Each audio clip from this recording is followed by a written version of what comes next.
నమస్కారములు. ముందుగా మనందరి గురువైన బ్రహ్మర్షి పితామహ పత్రిజీకి, స్వర్ణమాల పత్రియమ్మకు నా నమస్కారములు.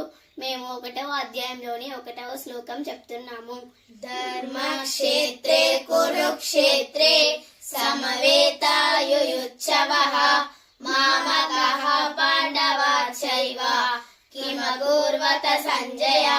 తాత్పర్యం: ధృతరాష్ట్రుడు అడుగుతున్నాడు, సంజయ, ధర్మభూమి అయిన కురుక్షేత్రంలో యుద్ధం చేయడానికి చేరుకున్న నా యొక్క దుర్యోధనాదులు ఇంకా ఆ పాండవులు ఏమి చేశారు?